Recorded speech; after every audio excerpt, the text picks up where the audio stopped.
My daughter's $150,000 wedding drama exposed a dark secret about her perfect fiancé.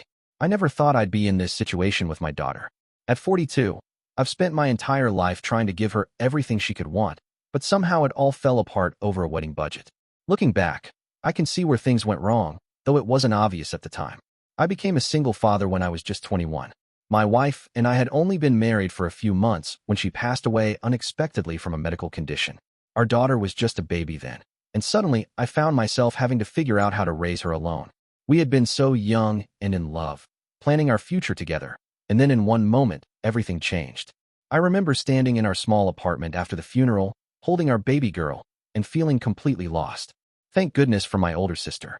She stepped in to help with childcare while I worked endless hours to build a career. Every promotion, every raise, every bonus, it all went toward making sure my daughter never felt the absence of her mother through any material lack. When she wanted dance lessons, she got them. When she wanted to go on school trips abroad, I made it happen. When she wanted her own car at 16, I bought her one. Even when she crashed that first car within 6 months, I replaced it without much complaint. My sister warned me countless times that I was setting myself up for trouble. You can't buy her happiness, she'd say. But I didn't listen. How could I? Every time my daughter smiled or hugged me after getting something she wanted, it felt like I was doing something right. I remembered how my own father had always said no to everything, how I'd grown up watching other kids have things I couldn't, and I swore my daughter would never feel that way. Looking back at her childhood, I can see now that I overcompensated. When she was in elementary school and wanted to quit piano lessons after 3 weeks, I let her. When she wanted to switch dance schools because her friend went to a different one, I agreed. In middle school, when she demanded a phone newer than her friends' phones, I bought it. By high school, she was regularly asking for shopping sprees that cost more than my first car. I remember one incident when she was 17. She had thrown a party while I was away on a business trip, despite me specifically telling her not to. My neighbor called to let me know about the crowd of teenagers at my house. Instead of coming home early to deal with it, I just called and asked her to end the party. She promised she would, but later I found out she hadn't. When I got home 2 days later, there was damage to the furniture and stains on the carpets. I paid for the repairs without making her take any responsibility. My sister was furious when she found out. She needs to learn there are consequences, she told me. You're not doing her any favors by cleaning up her messes. But I was too worried about my daughter getting into trouble or resenting me to enforce any real punishment. I thought being understanding and forgiving would make her appreciate me more. Now, 20 years after becoming a father, I'm facing the consequences of those choices. It started when my daughter announced her engagement to her boyfriend of 1 year. I was surprised by how quickly they decided to get married, but I tried to be supportive. I hadn't spent much time with her boyfriend. They lived in the city while I was still in the suburbs, and whenever I suggested coming to visit, they always seemed to have other plans. The few times I did meet him, something felt off. He was polite enough, but there was a distance to him, like he was playing a part rather than being himself. My daughter seemed different around him too, more nervous, less sure of herself. But whenever I tried to talk to her about it, she'd get defensive and accuse me of trying to control her life. So I backed off like I always did. Then came the wedding plans. She walked into my home office one evening with a detailed spreadsheet. The total at the bottom made my stomach drop, $150,000. The list included everything from a custom designer dress to flying in a specific cake designer from another country. She wanted to invite over 300 people, most of whom I'd never even heard of. The venue alone was nearly $50,000, and she wanted a different venue for the ceremony and reception. I run my own business now, and while I'm comfortable, that kind of expense would seriously impact my finances.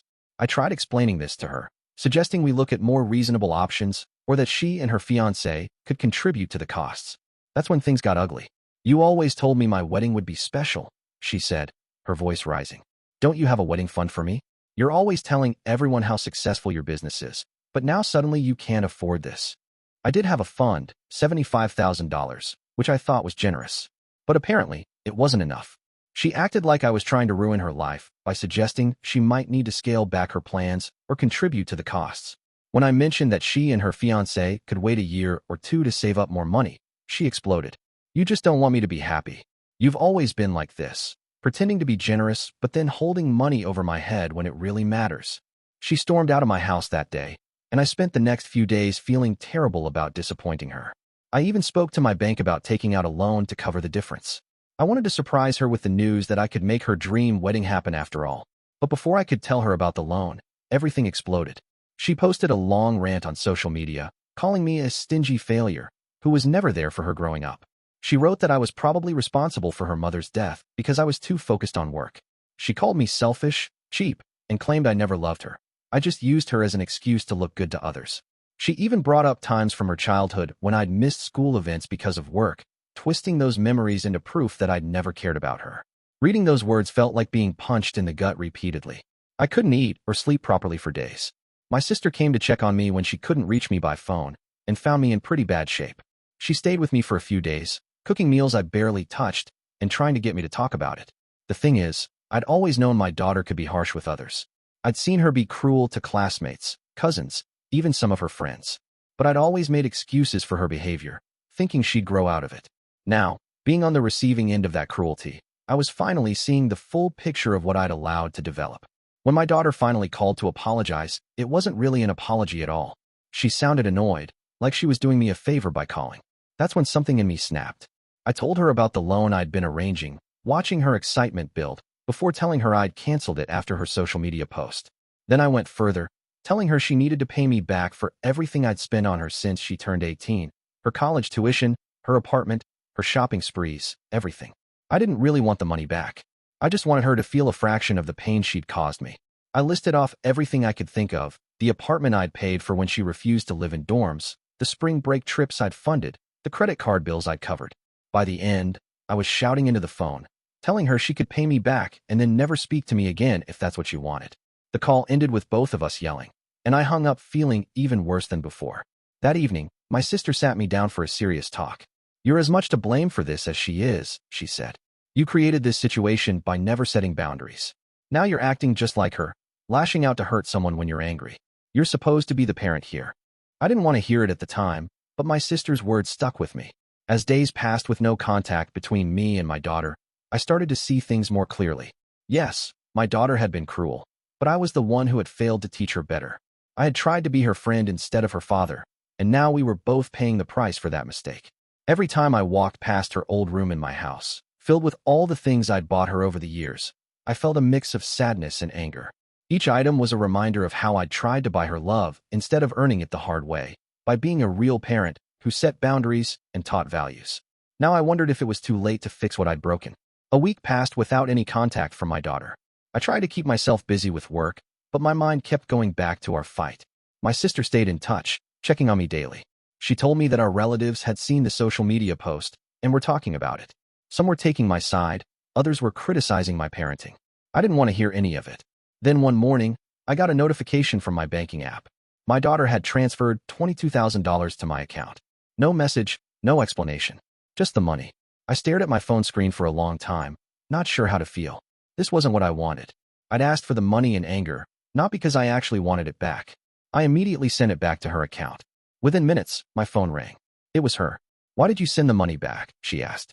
Her voice was cold, like she was talking to a stranger. "I'm just doing what you asked. I calculated what I could pay back right now, and this is the first installment." "I don't want your money," I said. I was angry when I said those things. "I just wanted you to understand how much you hurt me." "Well, now you've hurt me too," she replied. "And I don't want to owe you anything. So just take the money." We went back and forth like this for a while. She insisted on sending the money, and I kept refusing it. Finally, she sighed heavily. "I don't know what you want from me," she said. "If you want to talk about our problems, fine. But this back and forth with the money isn't helping anyone. I just want a real apology," I told her. "Not one where you sound annoyed to be apologizing. I want you to understand why what you did was wrong." She was quiet for a moment. "I need some time," she said finally, and hung up. More days passed. I threw myself into work, trying not to think about the situation.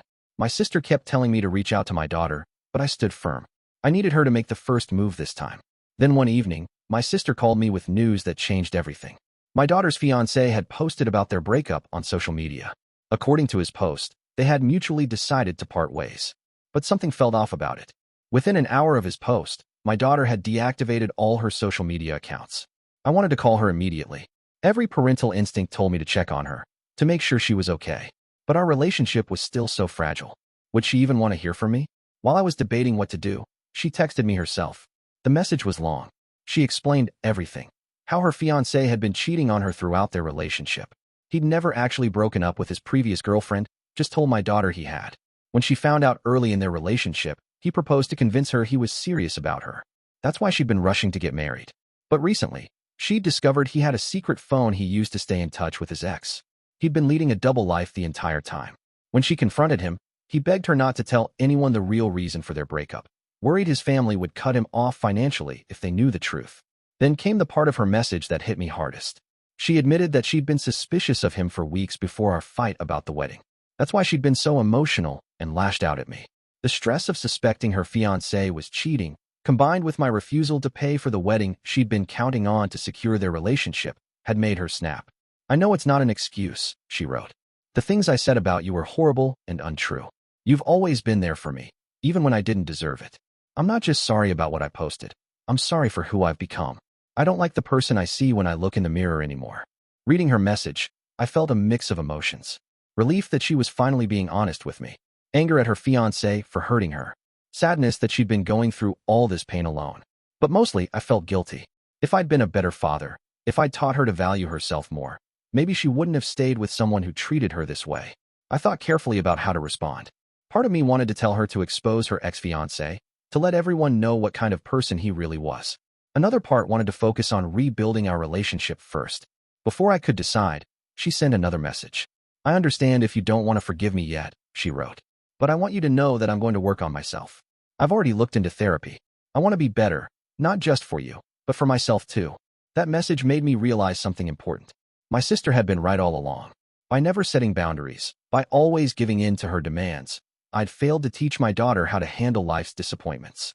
Instead of helping her become strong and independent, I'd made her dependent on external things: money, possessions, other people's approval. I finally replied to her messages. I told her that while her words had hurt me deeply, I understood she was going through a difficult time.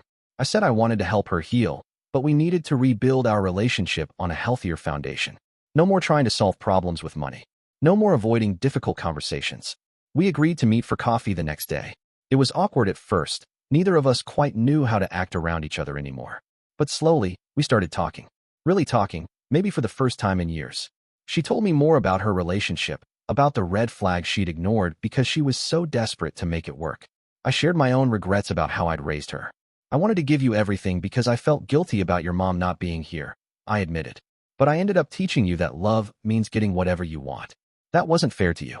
She started crying then, not the manipulative tears I'd seen so many times before, but real, honest tears. "I used to think you gave me everything because you didn't want to actually spend time with me," she said. "It was easier to ask for stuff than to tell you I just wanted my dad." That conversation was painful, but it felt like we were finally being honest with each other. We talked for hours, about everything we'd both done wrong, about how we wanted things to be different. By the end, we had a plan. She would continue with therapy, and I would join her for some sessions.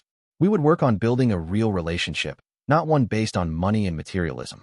Before we left the coffee shop, she asked me what she should do about her ex-fiancé. He was still telling everyone it was a mutual breakup, playing the role of the nice guy who just wasn't ready for marriage. "You don't owe him any protection," I told her. "He chose to lie and cheat. Those were his decisions, and he should face the consequences." She nodded, looking more like her strong self than she had in months. "You're right," she said. "I'm done covering for him." As I watched her walk to her car, I felt hopeful for the first time in weeks. We had a long way to go, but at least now we were both walking in the same direction. That evening, my daughter posted her own statement about the breakup. She laid out everything. How her ex had been cheating the entire time, how he'd manipulated her with the proposal, and how he'd begged her to keep his cheating secret. She didn't make herself out to be completely innocent either. She admitted that she'd ignored the warning signs because she was so focused on having a perfect wedding. The reaction was immediate and intense. Her ex tried to deny everything at first, claiming she was making things up because she was bitter. But then his other girlfriend found out and started posting her own evidence, screenshots of messages, photos of them together from times when he was supposedly out of town on business.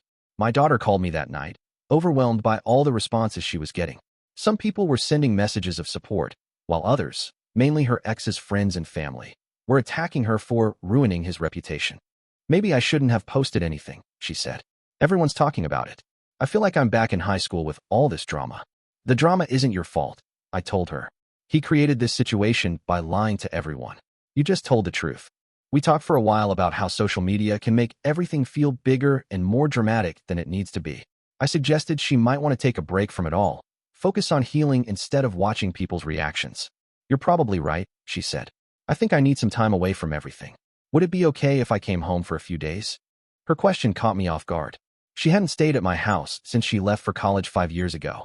Even during holidays, she usually just came for dinner and left. But now she wanted to come home. Of course, I said. Your room is still exactly how you left it. She arrived the next day with a small suitcase. Walking into the house, she looked around like she was seeing it for the first time. Everything looks the same, she said, but it feels different somehow. I knew what she meant. The house was the same, but we were different. The fancy decorations and expensive furniture that I'd bought to make the house impressive suddenly seemed less important than the family photos on the walls. That first evening, we ordered pizza and sat in the living room, just talking. She told me about her first therapy session, which she'd had earlier that day. The therapist asked me about my spending habits, she said.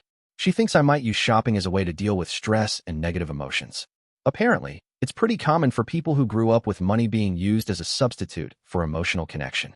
The comment stung, but I knew she wasn't trying to hurt me this time. She was just being honest about how our relationship had affected her. I'm guilty of the same thing, I admitted. Whenever I felt bad about working too much or missing something important, I'd buy you something expensive to make up for it. I thought I was showing love, but I was really just avoiding the hard parts of being a parent. She nodded. I used to think that's just how love worked. When someone makes you feel bad, they buy you something to make it better. That's probably why I stayed with him for so long. He'd cheat or lie, then buy me expensive gifts to apologize, and I thought that was normal. Over the next few days, we fell into a new routine. We'd have breakfast together before I went to work, and in the evenings, we'd cook dinner and talk about our days. She started helping me clean out her old room, going through all the things she'd accumulated over the years. I can't believe you kept buying me stuff even after I moved out, she said one evening, looking at a designer bag she demanded for her college graduation. This must have cost a fortune. I think I was scared, I said. I thought if I stopped buying you things, you'd stop wanting to spend time with me. She put the bag in the donation pile. We really messed up our relationship, didn't we? We did, I agreed. But we're fixing it now. My sister came over for dinner that weekend. She was surprised to see the changes in both of us. The designer clothes and expensive jewelry my daughter usually wore had been replaced with simple, comfortable outfits. She'd even taken off the flashy engagement ring her ex had given her. I'm going to sell it, she told us. The therapist thinks it would be a good symbolic gesture, letting go of that part of my life and using the money for something meaningful instead. What are you thinking of doing with it? My sister asked. I want to start my own business, my daughter said. Something small at first, maybe an online store. I've been good at sales and marketing in my current job, and I'd like to try doing it for myself instead of someone else. I felt proud hearing her talk about her plans. This was different from her usual impulsive decisions. She'd clearly thought it through and was thinking about the future in a more practical way. I could help you with the business plan, I offered. Not with money, I added quickly, but with advice and experience. If you want it. She smiled. I'd like that, but I want to do the actual work myself. I need to prove to myself that I can. The next few weeks were busy. My daughter went back to her apartment, but came over regularly for our business planning sessions. We'd sit at the kitchen table with laptops and notepads, discussing market research and startup costs. Sometimes we'd disagree about strategies, but instead of either of us getting angry or defensive, we learned to listen to each other's perspectives. She also continued with therapy, and I started seeing a therapist of my own. It wasn't easy facing up to all the mistakes I'd made as a parent, but it was necessary. I needed to understand why I'd chosen to parent the way I did if I wanted to build a healthier relationship with my daughter now. One evening, about 2 months after everything had happened, my daughter came over with a business proposal she'd written. It was detailed and professional, showing she'd really done her research. I've been saving money, she said. Not spending so much on clothes and going out has helped. And I sold the ring and some other expensive things. I think I have enough to start small and grow gradually. Reading through her proposal, I felt a strange mix of emotions. Part of me still wanted to offer to fund the whole thing, to make it easier for her. But I knew that wouldn't help either of us grow. This is really well thought out, I said instead. You've clearly put a lot of work into it. Thanks, Dad, she said, and I could hear in her voice that she meant it. Not just for the compliment, but for not trying to take over or throw money at it. Later that night, after she'd left, I sat in my study looking at old photos. There was one of her as a little girl, surrounded by Christmas presents. At the time, I'd thought her smile meant I was doing everything right. Now I could see that I'd been teaching her all the wrong lessons about love and value. But looking at recent photos, her working on her business plan, us cooking dinner together, normal, everyday moments, I saw a different kind of happiness. It wasn't the excited rush of getting something new, but something deeper and more real. My sister was right all those years ago. You can't buy happiness, and you certainly can't buy a good relationship with your child. But with hard work, honesty, and willingness to change, you can build something much more valuable than anything money could ever buy. It's been 6 months now since that fight about the wedding. My daughter's business is small, but growing steadily. She still comes over regularly, but now it's because she wants to, not because she wants something from me. We're learning to be father and daughter in a new way, and while it's not always easy, it's real. And that's worth more than all the expensive weddings in the world.